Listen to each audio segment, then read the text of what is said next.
addiction. You can probably tell by the hat. And yeah, it's gotten really bad because you see there's this guy I can't quit. What? And that guy's name is Little Caesar. Does not have the ladies whatsoever. I've been trying to get a date recently, but I've been having trouble getting out there. So I thought what I'll do is I'll go out and I'll get a dog. Because you know, women, they like dogs, right? Yes. All right. So I thought about getting myself a pit bull. And pit bulls are very unique because I did some research. Apparently they weren't like a thing until the 1800s, and they came over from Britain. That's got to be a weird thing. Like all of a sudden you're like King Charles or whatever the hell, and then suddenly there's no pit bulls, and then you're just standing around going like, you know, shit, I think I'd like a pit bull now. Get it ready inbred for me. Yes, just go and have Chauncey fetch it. Right.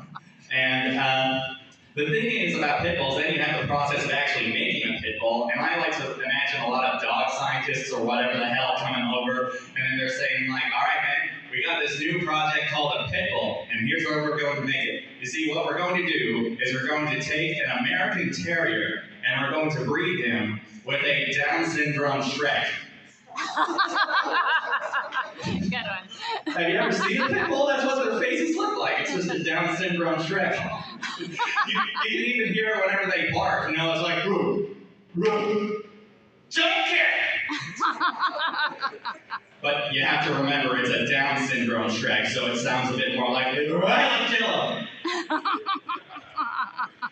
That's cool. And of course, not everybody's on board with the whole pit bull idea because of the violence. Apparently, pit bulls are very violent, and they only say that because they're responsible for every dog murder ever. And you know what? I don't think that's fair. I think people are stereotyping these poor pit bulls. Like, it was really bad. There's this one story out of the 90s, which is a true story. Everybody was ragging on pit bulls because this one pit bull did something horrible. And this pit bull came up and murdered his wife and the waiter with a knife. And of course, that pit bull did himself no favors when he got into that low-speed chase in his white Ford Bronco. But you have to remember the immortal words of Rough J. Simpson: "If the paw don't fit, I'm gonna lick my own ass." I think I'm starting to see why I don't have a date. I think there's lots of other reasons too. Like, I really do think it's something in my face. I look kind of sketchy looking. I look like a supervillain.